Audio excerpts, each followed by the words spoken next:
अस्सलाम वालेकुम स्टूडेंट्स, मैं फ़िज़ा जाफ़री और ये क्लास 7 का चैप्टर 1 है। बेसिकली बुक का चैप्टर 2 है लेकिन टर्म का चैप्टर 1 है, climatic region of the Muslim world. Basically first of all what is desert. सही है, पहली चीज़ हमारे पास डेज़र्ट आएगी। और बेसिकली क्लाइमेट क्या होता है? क्लाइमेट एक्चुअली मौसम का चेंज होना with a specific period of time, ये हमारे पास क्लाइमेट कहलाता है। रोज़ाना के बेसिस में जो मौसम चेंज होता है वो वेदर होता है, but with specific period of time जो मौसम का चेंज होना एक मुद्दत के बाद वो क्लाइमेट कहलाता है। सबसे पहले हमारे पास डेज़र्ट आया। हम सबको पता है कि डेज़र्ट क्या होता है, वहाँ की हमारे पास ज़मीन कैसी होती है, वहाँ पर एग्रीकल्चर चीज़ें हो सकती हैं, नहीं हो सकती हैं। वही डेज़र्ट बेसिकली एक बंजर ज़मीन होती है जहाँ पर ज़्यादातर सिर्फ हमारे पास सबसे ज़्यादा मिट्टी, रेत ये होती है। वहाँ पे कोई प्रॉपर जानवर नहीं होते। सही, वहाँ पर हमारे पास कोई इरिगेशन का, कोई एग्रीकल्चर का प्रोसेस नहीं हो पाता है। अब इसमें लिखा हुआ है the Muslim world seems to have been allotted more than its share of desert. अच्छा, मुस्लिम कंट्रीज़ वगैरह जो हैं उन्होंने ज़्यादातर अपना हिस्सा दिया हुआ है डेजर्ट्स में। फॉर इंस्टेंस, अगर हम अपने पास ये देखें कि ये हमारे पास एक सर्कल है, समझें कि ये पार्ट जो है ना हमारा, इतने डेजर्ट का जो पार्ट है ये मुस्लिम वर्ल्ड शेयर कर रही है। This is not words meaning, ये मुस्लिम वर्ल्ड मतलब मुस्लिम ममालिक जितने हैं ना, इतना जो हिस्सा है, इतना हिस्सा डेजर्ट का ये मुस्लिम ममालिक ने अपने पास अपने तरफ से दिया हुआ है। उसके बाद almost 3/4 of all the major desert in the world are in Muslim territories. सही, सेम बात वही, एक सर्कल लिया, उसके 4 टुकड़े होते हैं, लेकिन जो 3 है ना वो मुस्लिम ममालिक ने लिए हुए हैं, मुस्लिम कंट्रीज़ ने लिए हुए हैं, और उन्होंने हमारे पास डेज़र्ट उन्होंने शेयर करा हुआ है। उसके बाद उन्होंने फिर हम आगे आते हैं कि नाम उन्होंने बताए हुए हैं, थर, सोमालिया डेज़र्ट, काइज़ल कुम इन उज़्बेकिस्तान एंड दश्त लूत इन ईरान, इन्होंने ये नाम बता दिए। फिर semi desert and scrub land, ये कौन सी होती हैं? They has occasional rain but no enough for crops to grow satisfactorily. सही है भाई, यहाँ पर जो होता है ना कि यहाँ पे बहुत कम बारिश होती है, लेकिन ऐसी ज़मीन नहीं होती कि यहाँ पर प्रॉपर हम इसके ऊपर खेती बाड़ी कर सकें या कुछ कर सकें। लेकिन यहाँ का जो मौसम होता है, सुबह के टाइम में बहुत गर्मी होती है और रात के टाइम में ज़रा ठंडा हो जाता है। उसके बाद यहाँ पर हमारे पास जो होती है एग्रीकल्चर के लिए जो चीज़ इंपॉर्टेंट होती है, हमारे पास यहाँ पर वो जानवर आते हैं। मैं बेसिकली मेन पॉइंट आपको हाईलाइट कर रही हूँ। यहाँ पर हमारे पास वो जानवर वंडरिंग एनिमल्स वो होते हैं जो खाना बदोश, इधर से उधर जो घूमते हुए चले जाते हैं जानवर वगैरह, जिनके कोई प्रॉपर जगह नहीं होती, खाना बदोशी की ज़िंदगी गुजार रहे होते हैं। यहाँ पे वो एनिमल्स वगैरह आते हैं, और ये इस वजह से ज़रूरी होते हैं क्योंकि ये हम लोग को देते हैं मतलब वुल वगैरह देते हैं जिससे हम कारपेट वगैरह बनाते हैं। फिर हमारे पास एक आता है ट्रॉपिकल ग्रासलैंड। ट्रॉपिकल ग्रासलैंड कहाँ होती है? ये है, they are usually found between the desert and the tropical forest. ये हमारे पास रेगिस्तान और ट्रॉपिकल फॉरेस्ट। अच्छा, ट्रॉपिकल फॉरेस्ट कौन से फॉरेस्ट होते हैं? यहाँ पे बहुत ज़्यादा बारिश होती है, मतलब पूरे साल यहाँ पे या तो पूरे वक्त बारिश होगी, अगर नहीं भी होगी तो हल्की हल्की फुहार रहती है। ये ऐसी जगहें होती हैं। उसके बाद ये they are warm throughout the air but have only a small amount of rain. अच्छा, सही है, कह रहे हैं कि हमारे ये जो ट्रॉपिकल ग्रासलैंड होते हैं ना, ये पूरे साल गर्म होते हैं लेकिन इनके पास थोड़ी बारिश होती है इतने उस तक। सही है, जो उन्होंने बता दी रेंज अप्रैल से सितंबर तक होती है। सही है, यहाँ पर जो होती हैं ना वो ट्रीज़ और बुशेस वगैरह स्कैटर्ड मतलब फैले हुए होते हैं। उसके बाद फिर बोलता है कि इनके पास ना गेम एनिमल्स होते हैं, मतलब यहाँ पर ज़्यादातर वो गेम एनिमल्स, वो एनिमल्स जो हम खाते हैं, हंटेड फॉर स्पोर्ट और फूड। वो एनिमल्स, गेम एनिमल्स वो एनिमल्स होते हैं जिनको हम हर्न करते हैं अपने स्पोर्ट के लिए, अपने इनके लिए, खाने पीने के लिए। सही है, यहाँ पे टूरिज़्म बहुत अच्छी होती है विद 100,000 ऑफ पीपल। यहाँ पे लोग घूमने फिरने आते हैं, जानवरों को देखने आते हैं, तो यहाँ पे टूरिज़्म बहुत अच्छी खासी होती है। उसके बाद फिर हमारे पास आते हैं tropical forest. What is tropical forest? अच्छा जी, अच्छा, अब हमारे पास एक चीज़ आती है tropical forest. What are tropical forest? Tropical forest हमारे पास क्या होता है? In the central world they are found in central Africa along the equator, and in south east Asia there is heavy rain, इन्होंने रेंज बता दी है, और more, and the temperature remains between 20 degree to 30 degree centigrade all year. Naturally, there is a thick forest of tall trees which are with a crown of leaves high up. Below it is semi-darkness with a giant creeper twining up the tree trunk to reach the sunlight above. The main stem of some creeper can be as much as 30 to 40 centimetre in diameter. अच्छा भाई, ये बताया जा रहा है कि central Africa में होते हैं, इक्वेटर के साथ होते हैं, यहाँ पे बहुत ज़्यादा तेज़ बारिश होती है। उसके बाद इनकी जो ट्री वगैरह होते हैं ना लंबे होते हैं, और यहाँ पे डार्कनेस होती है क्योंकि ना क्योंकि इतने बड़े बड़े और चौड़े चौड़े दरख्त होते हैं तो सूरज की रोशनी ऊपर ही कहीं रह जाती है। सही। उसके बाद उन्होंने बताया कि जो मेन एनिमल्स यहाँ पे पाए जाते हैं, बर्ड्स वगैरह पाए जाते हैं, वो मंकी, लेजर्ड्स, इंसेक्ट्स वगैरह होते हैं। लेकिन ये इंपॉर्टेंट इस वजह से होते हैं क्योंकि ना दरख्त जो होते हैं ना वो चौड़े चौड़े मोटे होते हैं। चूँकि लकड़ी मोटी होती है तो वो हमारे पास टिम्बर वगैरह के लिए या हार्डवुड जो आजकल बहुत फैंसी सी हम लोग लकड़ियों की डाइनिंग टेबल्स देख रहे होते हैं और सोफ़ा सेट्स होते हैं, ये सारी चीज़ें चूँकि बहुत फैंसी होती हैं और ये वुड वर्क बहुत अच्छा देता है। सही है। और इसके बाद यहाँ पे हमारे पास इससे क्या मिलता है, इनको काटा जाता है ताकि हमें शुगर केन मिल सके, खोखा मिल सके, रबर, मैंगोस, पाइनएप्पल और other tropical fruits are grown. इस तरह के फ्रूट्स यहाँ पे होते हैं। Because of heat and the moist temperature the rain forest are generally unhealthy and many diseases can affect human and animals.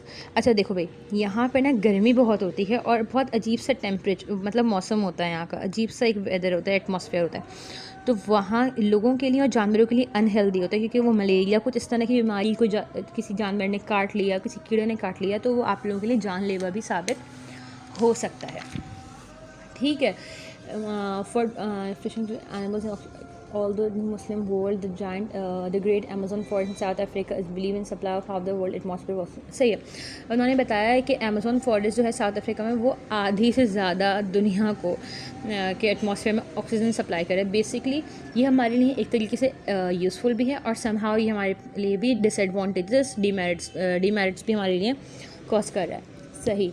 उसके बाद हमें पता है temperate desert, these are dry lands getting 50 to 30 millimeter 300 millimeter rain a year but not as warm as a hot desert। अच्छा, ये मतलब dry होती है, खुश्क ज़मीन होती है। बेसिकली यहाँ पर हमारे पास जो है ना गर्मी होती है लेकिन ऐसी इतनी शदीद नहीं होती जैसे इस तरह के डेजर्ट्स वगैरह में होगी, लेकिन एक हद तक क्योंकि हमें छोटे छोटे से पौधे वगैरह भी नज़र आ रहे हैं तो समहाउ इससे थोड़ा फ़र्क पड़ जाएगा। उसके बाद बता रहा है ये पाकिस्तान में इस तरह क्लाइमेटिक रीजन होते हैं, छोटे छोटे ट्रीज़ होते हैं, हमें दिखने में आ रहे हैं ये छोटे छोटे दरख्त बने हुए ना, इसके अंदर छोटे छोटे दरख्त होते हैं। उसके बाद फिर ये बता रहा है these land be region of nomadic people and in their herds for animal. अच्छा, नोमैडिक पीपल कौन होते हैं, लाइन अंडरलाइन हुई हुई है। नोमैडिक पीपल वो होते हैं जो खाना बदोश होते हैं, बेसिकली जिनका कोई रहने की जगह नहीं होती। हम अक्सर देखते हुए हम कहीं जा रहे होते हैं, हम देखते हैं कि फ्लाईओवर्स वगैरह के नीचे लोग रह रहे होते हैं, उनकी वहीं पे वो कमा रहे होते हैं, वहीं पे वो फ्रूट्स बेच रहे हैं, फ़िश सेल आउट कर रहे होते हैं, बकरी ईद आती है तो वो गाय और वो बकरे ले आते हैं। तो मतलब उनका ना अपनी कोई प्रॉपर रहने की जगह नहीं होती है, वो खाना बदोश नोमैडिक पीपल कहलाते हैं। सही है। उसके बाद today which much irrigation fertiliser में आर ग्रोन रीजनेबल। अच्छा भाई देखो, यहाँ पर ना बहुत ज़्यादा क्रॉप्स नहीं होती हैं लेकिन हम कुछ चीज़ें यहाँ पे ग्रो हो जाती हैं, ज़्यादा नहीं होंगी, हर तरीके की चीज़ नहीं मिलेगी लेकिन थोड़ी थोड़ी। Uzbekistan the whole of which is temperate desert is the 5th largest cotton growing. अच्छा, cotton growing state in the world. अच्छा देखो भाई, उज़्बेकिस्तान के बारे में इन्होंने हमें बताया, उज़्बेकिस्तान जो है ना, अच्छा ये रिमेनिंग वीडियो है। इसके बाद मेडिटेरियन क्लाइमेट और ड्राई समर क्लाइमेट। अच्छा ये this is very favourable climate with mild wet winters and fairly warm dry summers. अच्छा यहाँ पर बता रहा है कि हमारे पास सर्दियाँ भी अच्छी होती हैं और गर्मियाँ भी नॉर्मल होती हैं। उसके बाद बताया the coastal area of Morocco, Algeria, Tanzania, Turkey, Lebanon enjoy this rich climate, they produce grapes। अच्छा बेसिकली यहाँ पर ना इन ममालिक में क्या होता है, ये बेसिकली बहुत अच्छे और सिट्रस फ्रूट्स वगैरह प्रोड्यूस करते हैं, जैसे उन्होंने बताया फ्रूट्स, ऑलिव्स, टोबैको, वेजिटेबल्स, और मतलब जो अच्छे सिट्रस फ्रूट्स होते हैं, अच्छी क्वालिटी के फ्रूट्स होते हैं यहाँ पे प्रोड्यूस होते हैं। और फिर बता रहा है and flowers most of these among the highest prized agriculture product. मतलब यहाँ पर ना मतलब इन ममालिक में जहाँ पे ये क्लाइमेट होता है उन्हें बहुत अच्छी रेंज के, बहुत अच्छे प्राइस की वेजिटेबल्स और हमारे पास एग्रीकल्चर प्रोडक्ट्स होते हैं। सही है।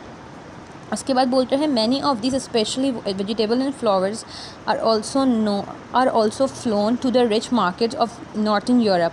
अच्छा, मतलब ये जो एक अच्छी क्वांटिटी के, अच्छे क्वालिटी के, अच्छी प्राइस के, जो हाई प्राइस हमारे पास एग्रीकल्चर प्रोडक्ट्स होते हैं, चाहे वो फल हों, सब्ज़ियाँ हों, कुछ भी हों, तो ये यूरोपियन मार्केट्स वगैरह में बेची जाती हैं। उसके बाद हमारे पास आई टेम्परेट ग्रासलैंड। टेम्परेट ग्रासलैंड क्या होती है? These are area which is reasonably warm but in the fairly low rainfall. गर्म होता है लेकिन बहुत हल्की सी रेनफॉल होती है। अब यहाँ पे बोला natural vegetation is grass, is long grass with small shrubs and other plant. सही। उसके बाद जो है इसको फार्मिंग के वगैरह के ज़रिए से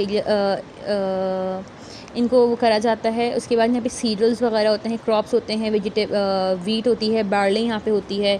इरिगेशन सिस्टम बड़ा होता है, वाइड होता है। ये पिक्चर आप एक देखें ना, आपको मालूम होगी। जो पिक्चर्स जो इरिगेशन सिस्टम होता है एक अच्छी क्वांटिटी में होता है, हर चीज़ बेहतरीन हो रही होती है, अच्छे क्वालिटी के प्लांट्स और फ्रूट्स वगैरह प्रोड्यूस हो रहे होते हैं यहाँ पर। अच्छा, यहाँ पे क्या होता है, ये मवेशी जो जानवरों को, रेयरिंग ऑफ एनिमल्स, रेयरिंग मतलब उनको पालना, जानवरों को पालना और उनकी मवेशी, उनको चरवाना, ये सारे काम बहुत अच्छे हो रहे होते हैं। उसके बाद हमसे बात होती है, ये बता रहे हैं in the Muslim world Turkey, Syria, Lebanon, फ़लस्तीन and other part of Jordan, Iraq are naturally temperate grassland. Temperate grassland मतलब यहाँ पे एक अच्छी ऐसी जो घास वगैरह जहाँ पर उनको एक अच्छी क्वांटिटी में सूरज मिले तो अच्छा वो मिलता है। अच्छा, उसके बाद जो टर्की की जो ज़मीन है वो इतनी फर्टाइल नहीं है, मतलब कुछ कंट्रीज़ ऐसे हैं जो अच्छा खासा फूड। उसके बाद बोलते हैं it is one of the very few countries in the world which can produce enough food of its kind to feed its all its people without import. अच्छा भाई देखो, ये लोग क्या करते हैं, मतलब टर्की के पास इतनी फर्टाइल ज़मीन नहीं कि इसको अपने खाने को या अपनी चीज़ें बनाते हैं उसको बेच सकें। तो टर्की क्या करता है कि इतना ही बनाता है जितना ये अपने मुल्क में, मतलब अगर टर्की ने इतना बनाया है तो इतनी चीज़ें इतने ही बनाता है कि ये अपने मुल्क में पूरी करवा सके, इसको इम्पोर्ट करने की ज़रूरत ना पड़े। ठीक है। उसके बाद फिर हमारे पास आया मानसून। मानसून हम सबको पता है मानसून क्या होता है, एक स्पेसिफ़िक पीरियड के बाद मौसम का चेंज होना, वो मानसून होता है। मतलब यहाँ पर बेसिकली क्या होता है कि ना हमारे पास मौसम चेंज होता है। उसके बाद जो मौसम में चेंजेस आती हैं वो बारिश के थ्रू, इसके बाद बारिश के थ्रू हमारे पास चेंजेस आती हैं। ये मौसम का चेंज होना ये हमारे पास एक 6 महीने के टाइम के बाद होता है ज़्यादातर, तो ये हमारे पास कहलाता है मानसून। उसके बाद it is the that in most places there's thick rich vegetation such as in tropical forest. Pakistan gets its monsoon in rains from July to September. अच्छा देखिए, पाकिस्तान में ज़्यादातर जो बारिशें होती हैं, बारिशों का सिलसिला कब शुरू होता है? जुलाई से लेकर सितंबर तक बहुत अच्छी बारिश होती है, तो ये मानसून का सीज़न शुरू होता है। न्यूज़ में भी आ रहा होता है कि कराची पाकिस्तान में मानसून का नया सिलसिला शुरू हुआ है, मुख्तलिफ़ इलाक़ों में बारिश वगैरह, तो ये बेसिकली मानसून का सिलसिला होता है। इसके बाद जो क्रॉप्स वगैरह हैं वो बहुत अच्छी ग्रो करती हैं, पूरी फसलें, उसको एक अच्छी क्वांटिटी में पानी मिलता है, तो ये बहुत अच्छा रहता है। लेकिन अभी इन्होंने एक चीज़ और यहाँ पे बताई है इंडिया के बारे में, अभी लाइन यहाँ पर थी, as a result they have to cross the India first and have drop much of their rain by the time they reach Pakistan. अच्छा, पहले ये जो मानसून का सिलसिला है ना, ये इंडिया है और ये पाकिस्तान है, सही है। पहले इनको इंडिया को क्रॉस करते हुए आना होता है।